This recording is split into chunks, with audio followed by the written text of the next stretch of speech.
Well, hey guys, what is up? What is going on out there today? Happy Sunday, wherever you are. Brent Abel here at webtennis.com.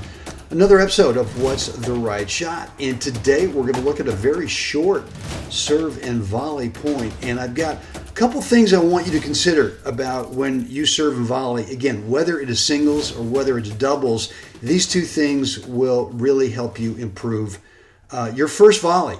And number one is early racket prep. And the whole thing behind early racket prep is it does two things. Number one, it disguises that word that we use in probably almost every episode of What's the Right Shot. Disguise. Number one is you want an early racket prep so that your opponent doesn't know, hey, look, are you going to take this thing to the open court here? Are you going right back up the middle with your first volley? Never a bad play. You know, are you going to go back behind the opponent in this particular case? Or maybe you're going to play a drop volley, right? I mean, it could be several different shot choices that the early racket prep forces your opponent to have to consider. But the other thing it does is it eliminates a lot of unneeded, unnecessary stroke technique. One of the things I got from Mr. Stowe back in the day was that you really want to prep the racket super early behind where you think the eventual point of contact is going to be on your volley, so that all you have to do, and I'm not saying that you actually prep it way in front, but you prep it behind, a couple of feet behind where that eventual contact point is going to be, so you have less to do with racket work. And what I would do is when I first saw him, I was not in this position. I was prepping too late, and then there was a lot of extra unneeded racket work just to try to get some kind of juice on the volley. So that's really the two benefits of early racket prep, is disguise, and then also less technique required.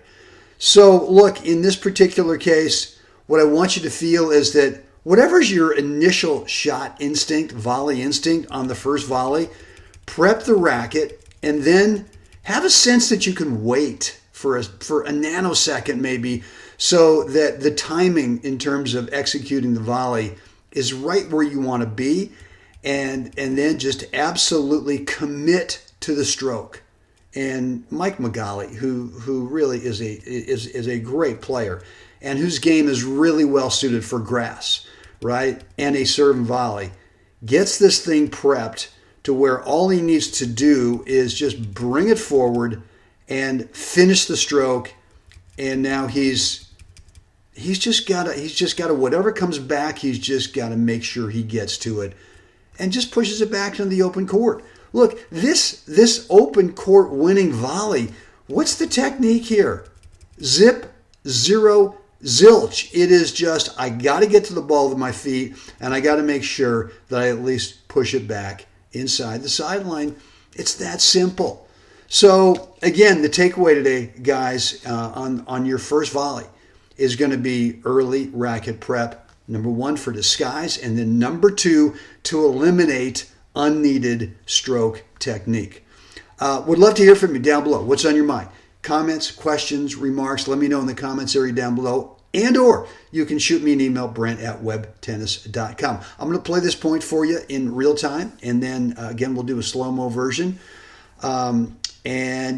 So look, guys, time for all of us. We got to get out there. We got to get out there today. Help someone else have a spectacular day.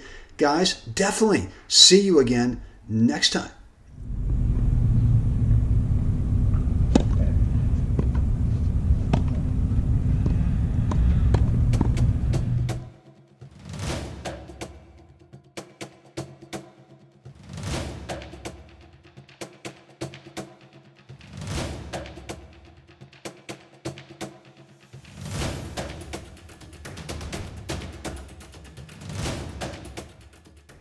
Well, hey guys, it is Brent back here with you. Hope you enjoy this episode of What's the Right Shot.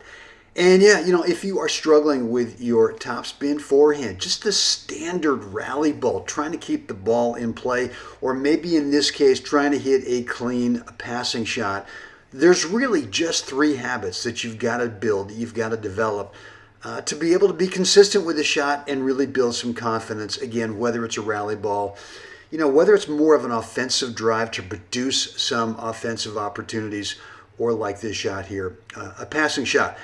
If you want some more help, down below there's a link that will take you to a course that will show you exactly what those 3 habits are that you gotta develop, you gotta build. The 3 technique habits. Down below in the description area is where you'll find that link. Click it and you will be all set. Any questions? Brent at webtennis.com.